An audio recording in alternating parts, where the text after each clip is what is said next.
Hi hello welcome to our channel. నేను మీ శ్రీ. ఇష్టమైన చక్కడ 114. అమృత ఒక క్షణం ఆగి 2 సంవత్సరాల క్రితం ఆయన వైజాగ్ వచ్చారు. వారం రోజులు మా పక్క ఇంట్లోనే ఫ్రెండ్తో కలిసి ఉన్నారు.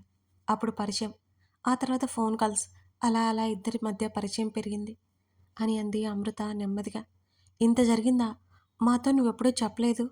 ధరణి అలకగా చూసింది. అంటే అప్పుడు నాకు భయం వేసింది.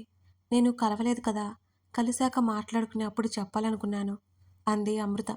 తెలియకుండానే అమృత ముఖంలోకి సిగ్గు, ఒకలాంటి నవ్వు రెండూ ఒకేసారి వచ్చి పడ్డాయి. ఆమె నవ్వు మీద ఆమె జీవితంలో ఉన్న కనిపించిన మరక ఆ క్షణం తొలగిపోయినట్టు వెలిగిపోతున్న ఆమె ముఖం చూస్తుంటేనే తెలుస్తోంది. అమృత కళ్ళల్లో నిజమైన ఆనందం చూసిన ధరణి సంతోషం ఎక్కువైపోయింది. ఓహో, చాలా కథ నడిపించిందన్నమాట. ధరణి అల్లరిగా నవ్వింది. ఆమె నవ్వు కోసం ఎంతమంది ఆరాటపడుతున్నారో. పాపం ధరణికి ఏం తెలుసు. నువ్వు ఒక్కదానివే వచ్చావా? అమృత అడిగింది. లేదు, దింపేసి మళ్ళీ వస్తానని వెళ్ళిపోయాడు. ఉదయం ఈ న్యూస్ తెలిసిన దగ్గర నుంచి ఎప్పుడెప్పుడో రావాలనే నేను వెయిట్ చేస్తున్నాను అంది ధరణి. వాళ్ళు మాటల్లో ఉండగానే శృతి ముఖం వేలాడదీసుకొని లోపలికొచ్చింది. గాఢ నిద్రలో ఉన్న వేద తల మీద సున్నితంగా చేయి వేసి నిమిరాడు గగన్. ఒక దీర్ఘమైన నిట్టూర్పు అతని గుండెను చీల్చుకొని బయటకు వచ్చింది. అది ఆమె ఉన్న పరిస్థితికి అతనిలో కలిగిన వేదన. అతన్ని బయట నుండి చూస్తున్నారు మేఘన, హర్ష. అప్పుడే అక్కడికి వచ్చిన మేఘన చూపులన్నీ అతని మీదనే ఉన్నాయి. ఆ గదిలో నుంచి చాలా భారంగా అతను బయటకొచ్చాడు. వాళ్ళిద్దరినీ వదిలేసి హర్ష లోపలికెళ్ళిపోయాడు. ఆ అమ్మాయి ఎవరో ఆదిత్యకి తెలీదు. అతను కేర్ టేకర్ సాయంతో లోపలికెళ్ళిపోయాడు. ఆరాంగా సోఫాలో కూర్చుని తలెత్తి చూశాడు గగన్. అలాగే చూస్తోంది అతన్ని మేఘన. ఆ కళ్ళల్లో నీళ్లతో పాటు బోల్డని ప్రశ్నలు. ఏం చూస్తున్నావు? త్వరగా మాట్లాడితే నేను వెళ్ళాలి. చేతుకున్న వాచ్ వైపు చూసుకున్నాడు గగన్. నీకిదంతా ఆటలుగా ఉందా? ఆమె మెత్తని స్వరం కోపంగా పలికింది. లేదు, ప్రస్తుతం అంత టైం లేదు నాకు. అతని మాటలకు మేఘన కళ్ళు చిన్నవైపోయాయి. నిజానికి పరిగెత్తుకుంటూ వెళ్ళి అతన్ని హత్తుకోవాలనే కోరికను బలవంతంగా ఆపేసుకుంది మేఘన. కాదు కాదు, అతను చూపులతోనే దూరం పెట్టేశాడు. గీత అవతల ఆమెను ఉంచేశాడు. అతని కనుచూపుని కాదని ఆ గీత దాటి ఆమె వెళ్ళలేకపోతుంది. అతడు లేచి షర్ట్ సరిచేసుకున్నాడు. మాట్లాడుతున్నాను కదా. ఆమె 2 అడుగులు ముందుకు వేసింది. వింటున్నాను కదా, చెప్పు అన్నాడు. నేను సీరియస్గా మాట్లాడుతున్నాను గగన్. నేనేమైనా జోక్ చేస్తున్నానా? ఎందుకు ఇలా చేస్తున్నావు? మెంటలా నీకు? అతని స్వరం విసుగ్గా వచ్చింది ఆ క్షణం. అవును, మెంటల్. పట్టించి వచ్చేస్తావు కదా నాకు, ఆమె రోషంగా అన్నది. ఇరిటేట్ చేయకుండా తప్పుకో. అసలు పెళ్ళి ఎలా చేసుకున్నావు నువ్వు? ఆమె కళ్ళలో కన్నుంచి కన్నీళ్లు బొటబొట రాలి. ఆ విషయం ఇప్పటికీ ఆమె ఒప్పుకుంటున్నట్టుగా లేదు. గ్రాండ్గా చేసుకోవాలి అనుకున్నాను కానీ అవ్వగా మామూలుగా చేసుకున్నాను. అతని సమాధానానికి మేఘనకి ఒళ్ళు మండిపోయింది. కావాలని చేస్తున్నావు ఇదంతా అంది మేఘన. మేఘనా? వావ్! మేఘ నుంచి మేఘన దగ్గరికి. Just shut up. అంతా ముగిసిపోయింది. ఇప్పుడు కొత్తగా ఏం అవ్వదు అన్నాడు విసుగ్గా. ఆమెకి ఎక్కలేని ధైర్యం వచ్చినట్టు అతని దగ్గరికి వెళ్ళి, ఎందుకు ఎందుకు నన్ను ఇలా ఒంటరిదాన్ని చేశావు నువ్వు? అతని చొక్కా కింద భాగంలో మరింత గట్టిగా పట్టుకుని తల ఎత్తి అతని ముఖంలోకి చూసింది మేఘన. నీ లైఫ్లో జరిగిన దానికి రెస్పాన్సిబిలిటీ నేను కాదు. ముందు నీ తప్పులన్నీ మరొకరి మీద తోసేయడం ఆపై అంటూ విసుగ్గా ఆమె చేతులు నెట్టేశాడు గగన్. పొగరు కదా నీకు, అలాగే మాట్లాడతావు. మన మధ్య జరిగినవి ఏం గుర్తులేవు కదా నీకు? ఆమె సన్నగా ఏడుస్తోంది. ఇంకొక మాట వచ్చింది అంటే పాతేస్తా చెప్తున్నా. ఏం జరిగింది అసలు? ఈసారి మరింత విసుగ్గా వచ్చింది అతని స్వరం. నీకేం గుర్తులేకపోవచ్చు, నీకది పట్టకపోవచ్చు. నాకు మాత్రం చాలా వాల్యుబుల్. నీలాంటి హార్ట్లెస్ మ్యాన్కి అవన్నీ అర్థం కాదు అంది మేఘన. ఎగ్జాక్ట్లీ, నాకేమో అర్థం కాదు. ఇక నువ్వు తప్పుకుంటే నేను వెళ్ళిపోతాను. పదే పదే కాల్స్ చేసి నన్ను విసిగించుకో, ఓకే? ఆమె కళ్ళలోకి సూటిగా చూస్తూ చెప్పాడు గగన్. నీకు కొంచెం కూడా గిల్టీ ఫీలింగ్ లేదా? మేఘన కోపంగా అడిగింది. ఎందుకు గిల్టీ ఫీల్ అవ్వాలి నేను? నా నిర్ణయం నాకెప్పుడు కరెక్ట్గానే అనిపిస్తుంటుంది. నేను వెనక్కి తిరిగి చూసుకోవడం చేయను. ఆల్రెడీ నా నిర్ణయం జరిగిపోయింది. అతని స్వరం ఖచ్చితంగా ఉంది. బాగా లాక్ చేశావు. ఇప్పుడు నీ గురించి తలుచుకుంటే పిచ్చిదాన్ని అయిపోవాలి నేను. మేఘన చేతుల్లో ముఖం దాచుకుంది. ఏడవసాగింది. ఎవరి కోసం ఎవరు ఏమైపోరు. నీ లైఫ్‌లో ఏం జరిగినా చెప్పాను కదా! నాకైతే రెస్పాన్సిబిలిటీ లేదు అని. అది పూర్తిగా నీ చేతుల్లోనే ఉంది అని అన్నాడతను. తెలివిగా మాట్లాడి తప్పించుకోవాలనుకుంటున్నావేమో. కళ్ళు తుడుచుకుంటూ సీరియస్‌గా చూసింది మేఘన. అవును కదా! భయం వేస్తుంది నిన్ను చూస్తుంటే. అతని స్వరంలో వెటకారానికి ఆమె దవడ బిగించింది. మన మధ్య ఉన్నదంతా నీ వైఫ్‌కి చెప్పావా? అని అడిగింది మేఘన. Are you mad Megha? అతని కళ్ళు చిన్నవైపోయాయి. అతని స్వరంలో ఆవేశం చప్పున పొంగింది. నాకేం పిచ్చి లేదు. నేను సరిగ్గానే మాట్లాడుతున్నాను అన్నది ఆవేశంగా మేఘన. మేఘా, నేనెప్పుడూ ఒకటే చెప్పాను. అది నువ్వు అండర్‌స్టాండ్ చేసుకునే ప్రాసెస్‌లో రాంగ్ వేలో నీకు కనెక్ట్ అయింది. అందులో నా మిస్టేక్ ఎంత మాత్రమూ లేదు. అతను మరింత గంభీరంగా చెప్పాడు. నిన్నే నమ్ముకున్న పిచ్చిదాన్ని కదా నేను. ఎందుకు ఇలా చేస్తున్నావు? అతని హృదయం దగ్గర నుదురు ఆనించి ఏడవసాగింది మేఘన. అతని 2 చేతులు బిగుసుకున్నాయి. అతని దేహం శిలా విగ్రహంలా అలాగే నిశ్చలంగా ఉంది. మెల్లిగా ఆమె చేతులు అతని మెడని అల్లుకున్నాయి. I can't live without you Gagan. ఆమె ఏడుపు వెక్కిళ్ళగా మారిపోయింది. మరో నిమిషం ఆమె భుజాలు పట్టి దూరం జరిపాడు గగన్. మేఘా అంటూ గట్టిగా ఊపడంతో ఇహలోకంలోకొచ్చి పడి అతని వైపు చూసింది. ఆమె చెంపల మీద కన్నీటి చారికలు స్పష్టంగా కనబడుతున్నాయి.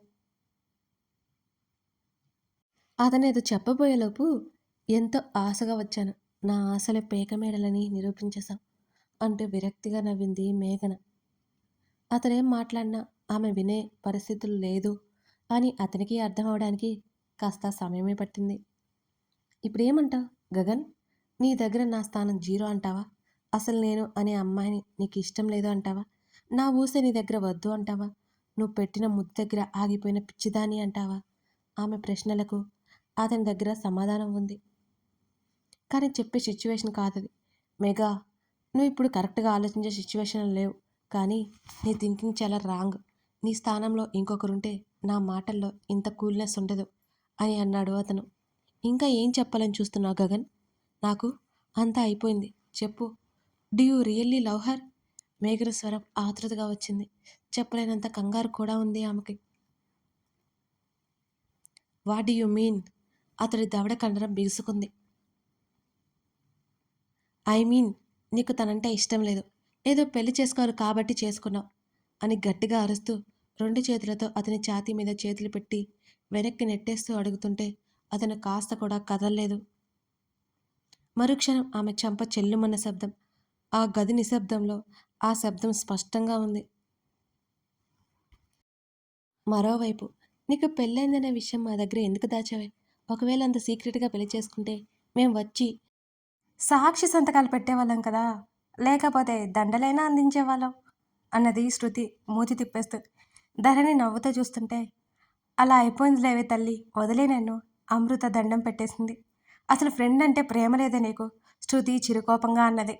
ఫ్రెండ్ అంటే ప్రేమ లేకపోవచ్చు కానీ మీరంటే నాకు చాలా ప్రేమ. ఆ క్షణం అమృత మాటలు ఎందుకో ధరణికి చాలా లోతుగా అనిపించాయి. నేను అర్జెంటుగా మీ హస్బెండ్‌ని చూడాలి. ఎక్కడ? కొంపతీసి ధరణి బావలాగా సీరియస్‌గా ఉంటాడా ఏంటి? శృతి మాటలకు శృతి భుజం మీద ఒక్కటేసింది ధరణి. అబ్బా! ఎందుకే కొడుతున్నావు? అంది శృతి. దాంతో మాట్లాడుతున్నావు కదా! మళ్ళీ నా టాపిక్ ఎందుకు తీసుకొస్తావు నువ్వు? ధరణి సీరియస్‌గా చూసింది. నిజాలు చెప్తే ఇలాగే కోపాలు వస్తుంటాయని ఎక్కడో చదివాను. ఇప్పుడు ప్రత్యక్షంగా చూస్తున్నా. మూతి తిప్పింది శృతి. చాల్లే! కామల్ ఇంతకుముందే బయటికెళ్లారు. ఎప్పుడొస్తారో తెలీదు అన్నది అమృత. ఇంకా ఆమె జీవితం గురించి ఆమెకే సందేహంగా ఉంది. అసలు ఏం జరుగుతుందో, ఏం జరగబోతుందో ఆమె చూస్తూ ఉండడం తప్ప ఏం చేయలేకపోతున్నట్టుంది అమృత పరిస్థితి. వాళ్ళు మాటల్లో ఉండగానే అమృత తల్లిదండ్రులు ఇద్దరూ వచ్చారు. వాళ్ళిద్దరినీ పలకరించారు. అమృత తల్లి అక్కడే కూర్చుంది. ఇవాళ ముహూర్తం బావుందటే. తల్లి మాటలకు అమృతకి ఏమీ అర్థం కాలేదు. ఇంకేం ముహూర్తం ఆంటీ? కార్యముహూర్తం గురించి మాట్లాడుతున్నాను.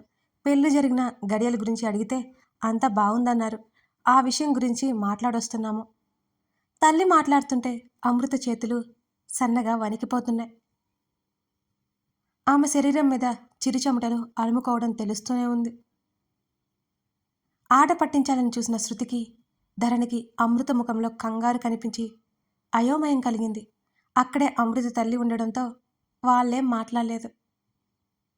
అమృత అక్కడి నుంచి లేచి వాష్రూంలోకి వెళ్ళిపోయింది. స్నేహితురాలిద్దరూ మారిన ఆమె ముఖంలో భావాలు కనిపెట్టేశారు. మీరు రాత్రి వరకు ఉండండమ్మా, నీది శృతి హాస్టలే కదా, ఇక్కడే ఉండరాదు, రేపు వెళ్ళిపోదు. ఆమె మాట్లాడుతుంటే శృతికి ఏం చెప్పాలో తెలియలేదు. గది రెడీ చేయాలి, ఆవిడ అది ఇది చెప్తూ ఉంటే, ఆంటీ అమృతకి ఇష్టం లేదేమో, ధరణి ఆవిడ వైపే చూస్తూ అన్నది. ఆవిడ మాటల ప్రవాహంలో రాయి వేసినట్టు అడ్డు తగిలింది ధరణి మాట ఆవిడికి. ఏం మాట్లాడుతున్నావు ధరణి? ప్రేమించి పెళ్లి చేసుకుంది, ఇష్టం లేకపోవడం ఏంటి? ఒక్కసారిగా ఏదో అనుమానం, భయం ఆమెలో మొదలయ్యాయి. ధరణి వెంటనే మాట తిప్పుకుంది. అదేం లేదా ఆంటీ, వాళ్ళకి హనీమూన్ వెళ్ళాలని ఏదో ఒక ప్లాన్ ఉంటాయి కదా, ఇప్పుడు ఇక్కడ ఇష్టం లేదేమో అని టక్కున చెప్పింది ధరణి మాట మార్చేస్తూ.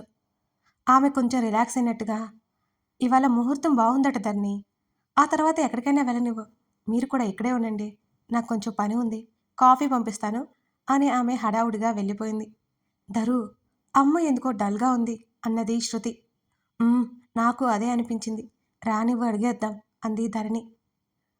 అవునే, మీ ఫస్ట్ నైట్ అంటున్న శృతి వైపు చంపేసేలా చూస్తూ, నువ్వు మాట్లాడావంటే పీక పిసికేస్తాను, నోరు మూసుకో. నువ్వు ఆ రోజు ఫోన్ కాల్లో మాట్లాడిందంతా మొత్తం విన్న తర్వాత చచ్చిపోయిన తలెత్తుకోలేక ఈడియట్ ధరణి తిట్టేసింది. పళ్ళన్నీ బయటపెట్టి తెగ నవ్వింది శృతి. శృతి నవ్వుతూనే ఉంది. అరే ఏమైందమ్మా అంత కోపం నీకు? నీ లవ్ నీ బావ ముందే కదా బయట పెట్టు, ఇంకా నువ్వు నాకు క్రెడిట్ ఇవ్వాలి. అయినా నీలాంటి మూడి ముఖంతో కష్టమేలే మీ బావకి. శృతి చెప్తుంటే గట్టిగా నోరు మూసేసి, ఇంకొక మాట మాట్లాడావంటే ఏం చేస్తానో కూడా నాకే తెలియదు, అమ్ము వస్తుంది చూడు ముందు అన్నది ధరణి. పనిలో పనిగా తల మీద ఒక్కటిచ్చి వదిలింది శృతిని. ఫ్రెండ్ కాదే బాబు మీరు, సైకోలు తల మీద దిద్దుకుంది శృతి. ముఖం తుడుచుకుంటూ వచ్చి పక్కన కూర్చుంది అమృత. ఐ మీన్, నీకు తనంటే ఇష్టం లేదు, ఏదో పెళ్లి చేసుకోరు కాబట్టి చేసుకున్నావు, గట్టిగా అరుస్తూ 2 చేతులతో అతని ఛాతీ మీద చేతులు పెట్టి గట్టిగా నెట్టేస్తూ అడిగింది మేఘన. గగన్ కాస్త కూడా కదల్లేదు. మరుక్షణం ఆమె చెంప చెల్లుమన్న శబ్దం. ఆ గది నిశ్శబ్దంలో ఆ శబ్దం సుస్పష్టంగా ఉంది. ఆమెలో ఆవేశం లేదు, ఒక్కసారిగా పొంగిన బాధ. లిమిటెడ్గా మాట్లాడినంత వరకు నేను సహిస్తా, అంతకు మించి అంటే నా రియాక్షన్ ఇలా దారుణంగా ఉంటుంది. అతని ముఖంలో ఒకలాంటి గాంభీర్యం చోటు చేసుకుంది. ఆ సమయంలో మేఘన చెంపల మీద నుంచి నీళ్లు జారిపోతున్నాయి. తను ఒకప్పుడు చూసిన అతను ఇతనేనా? తనతో ఎంత సౌమ్యంగా ఉండేవాడు, తనతో ఎంత రెస్పెక్ట్ ఇచ్చి మాట్లాడేవాడు, ఇప్పుడు ఎందుకు తనంటే పట్టించుకోవట్లేదు? కారణం వేరొకరి భర్త కావడం చేతనా, లేకపోతే తన్ని వదిలించుకోవాలనా? మేఘన ఆలోచిస్తోంది. నీకు నాకు మధ్య ఎటువంటి రిలేషన్ లేనప్పుడు నా మీద చేయి చేసుకునే హక్కు నీకెక్కడ ఉంది గగన్? ఆమెలో ఆవేశం కంటే ఆవేదన ఎక్కువగా ఉంది. నేను ఏది హక్కుతో చేయను, అర్థమైందా? నాకు నచ్చలేదు అంతే. అతని మాటల్లో నిర్లక్ష్యం. ఒకప్పుడు నీకు నచ్చిన అమ్మాయి ఇప్పుడు నీకు అసలు నచ్చలేదన్నమాట. గ్రేట్, నువ్వు సంథింగ్ స్పెషల్ అనుకునేదాన్ని, నథింగ్ అని అర్థమవుతుంది అన్నది ఆమె. ఆమె స్వరం అత్యంత లోతుగా వచ్చింది. మేఘా, ఇప్పటికే చాలాసార్లు చెప్పాను, నేనెప్పుడూ మారలేదు, మారను కూడా. మార్పు ఎక్కడ వచ్చిందో చూసుకో అని అన్నాడు గగన్. నీతో కలిసి తిరిగిన అమ్మాయి ఇప్పుడు నీ కళ్ళ ముందు ఉండడం కూడా నీకు నచ్చట్లేదు, ఏమే కరెక్ట్ అని అడిగింది మేఘన. ఆమె మాట్లాడుతుంటే ఆమె భుజం పట్టి గట్టిగా ఊపాడు గగన్. ఎస్, నచ్చట్లేదు, నీ బిహేవియర్ నిజంగానే నాకు నచ్చట్లేదు, నువ్వు నన్ను క్వశ్చన్ చేయడం అసలే నాకు నచ్చట్లేదు. అతడి గొంతు ఈసారి ఆవేశంగా ఉంది. కథ కొనసాగుతోంది. ఇంతకీ గగన్ మేఘన మధ్య ఉన్న రిలేషన్ ఏమై ఉంటుందంటారు? గెస్ కొట్టండి. గగన్ ఎందుకంత ఖచ్చితంగా మాట్లాడుతున్నాడు? మేఘన ఏంటి మరి అతను ఆమెను ఇష్టపడ్డట్టు మాట్లాడుతుంది? తెలుసుకోవాలి అంటే ఈ కథ ముందు ముందు భాగాలు మీరు చూడాల్సిందే. నచ్చితే లైక్ చేసి మీకేమనిపించిందో కామెంట్ చేయడం మాత్రం మర్చిపోకండి ఫ్రెండ్స్. ఈ కథ ముందు ముందు ఇంకా ఇంకా ఇంకా బోల్డ్ అని సస్పెన్స్‌లతో ఉంటుందన్నమాట. Thank you.